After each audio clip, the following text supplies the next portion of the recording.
reprise des traversées maritimes en Algérie, voici la date probable.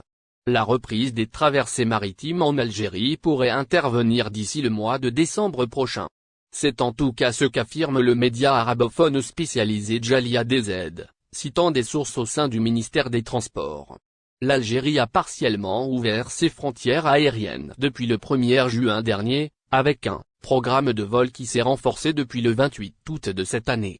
La France, où réside la plus importante communauté d'Algériens expatriés, bénéficie ainsi d'un total de 48 vols hebdomadaires, contre moins d'une dizaine auparavant. Sur ce nombre, 24 liaisons sont assurées par Air Algérie, tandis qu'ASL Airlines, Air France et Transavia se partagent 24 autres vols chaque semaine. Les frontières maritimes algériennes demeurent, quant à elles, toujours fermées à l'heure actuelle. Le gouvernement d'Ayman Ben Abderrahmane n'a en effet annoncé aucune date pour leur réouverture, malgré de nombreux appels dans ce sens. La compagnie maritime nationale, Algérie Ferry, demeure ainsi dans le flou en attendant une décision de la part des autorités officielles. La dite compagnie est, d'ailleurs, touchée de plein fouet par la crise financière induite par l'arrêt de ses activités depuis plus d'une année. En 2020, elle avait déjà subi des pertes de quelques 10 milliards de dinars, selon des chiffres avancés par l'ancien ministre des Transports Lazare Hani. Traversées maritimes en Algérie, vers une reprise en décembre. Toutefois, les traversées maritimes en Algérie pourraient reprendre d'ici le mois de décembre prochain.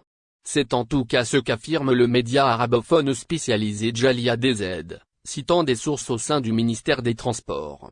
Selon le dit média, la reprise des activités d'Algérie Ferry reste intimement liée à la réussite de la récente campagne de vaccination lancée par le gouvernement.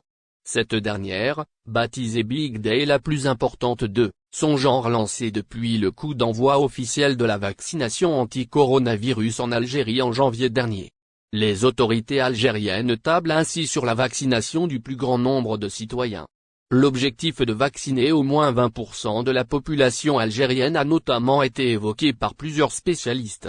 Le professeur Riyad Mayaoui, membre du comité scientifique de suivi de la pandémie en Algérie, estime notamment qu'un tel taux pourrait être atteint d'ici le mois de décembre prochain, et permettrait ainsi une reprise progressive des traversées maritimes. Il est d'ailleurs à noter que cette reprise devrait permettre d'atténuer grandement la pression actuelle sur les vols, et entraînera par conséquent une baisse significative des prix des billets d'avion. Un avion transporte entre 250 et 300 passagers alors qu'un navire peut transporter 1300 passagers. Donc, on peut programmer des dessertes maritimes au départ de Barcelone ou de Marseille, avec des tests qui seront réalisés durant la traversée. Une seule desserte maritime équivaut à 5 vols, avait notamment souligné le député Mohamed Hani il y a quelques des billets vers l'Algérie à moins de 200 € chez Corsica Lina. Corsica Lina, l'Algérie à moins de 200 €, faut-il réserver? Malgré l'ajout de nouvelles liaisons aériennes internationales, la demande sur les voyages vers l'Algérie reste très forte, notamment depuis la France.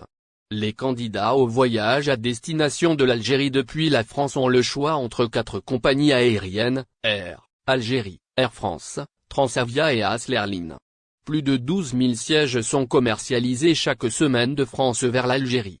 Le problème de la disponibilité des billets d'avion ne se pose plus comme avant avec 48 vols chaque semaine entre la France et l'Algérie chez les différentes compagnies aériennes, mais les prix restent élevés et les dessertes sont concentrées sur Paris-Orly et Roissy, Charles de Gaulle. Des billets vers l'Algérie à moins de 200 € chez Corsica Lina.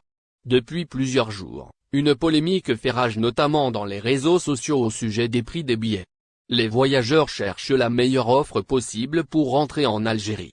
En plus des différentes propositions des compagnies aériennes, des internautes s'interrogent sur les offres proposées par les compagnies maritimes.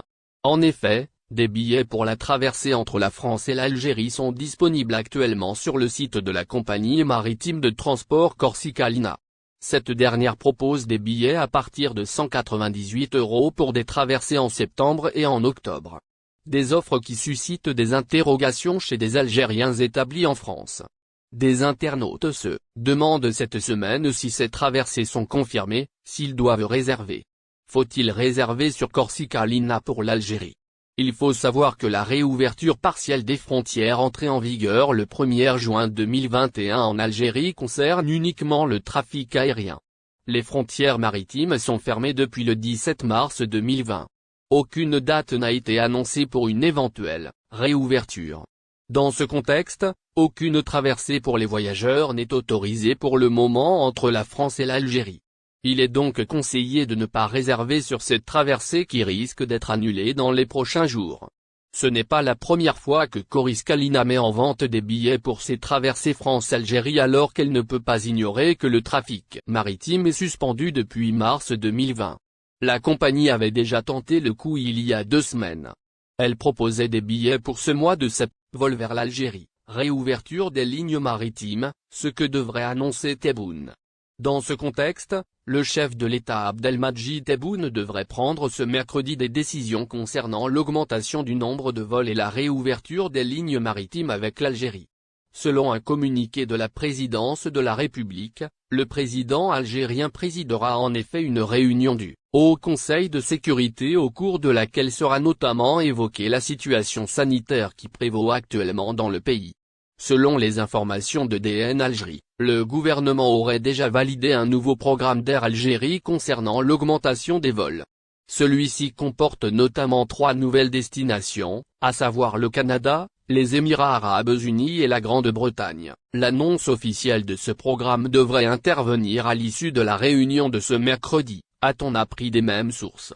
De même, les autorités officielles s'apprêteraient également à donner leur feu vert pour la reprise des activités de la compagnie maritime Algérie Ferry, qui a suspendu ses voyages depuis la fermeture des frontières du pays en mars 2020. Voyages vers l'Algérie, pourquoi faut-il les augmenter? Notons d'ailleurs que plusieurs arguments plaident actuellement en faveur d'une ouverture plus large des frontières. En premier lieu, il y a notamment le taux de contamination très faible parmi les personnes en provenance de l'étranger. Selon le groupe hôtelier public au Conseil de sécurité, le nombre de cas positifs enregistrés parmi ceux-ci a été de moins d'une dizaine sur presque 25 000 personnes qui avaient été confinées depuis la reprise des voyages le 1er juin dernier. Un autre argument de taille est d'ordre commercial. Une augmentation des vols permettra ainsi à la compagnie aérienne nationale, Air Algérie d'élargir ses activités et de faire face à la crise financière dont elle souffre toujours du fait de la pandémie de coronavirus. Par ailleurs, notons également que malgré une nouvelle vague de la pandémie de Covid-19 en Algérie, plusieurs experts ont plaidé en faveur d'une ouverture plus large des frontières. Selon le professeur Mohamed Bellossine, l'augmentation des contaminations en Algérie n'a d'ailleurs aucun lien avec la récente reprise des vols, puisque le variant Delta, qui circule activement à l'heure actuelle était déjà présent en Algérie plusieurs semaines avant la décision de réouverture partielle des frontières. N'oubliez pas, abonnez-vous à notre chaîne Info du jour et activez les notifications pour recevoir nos publications en temps réel.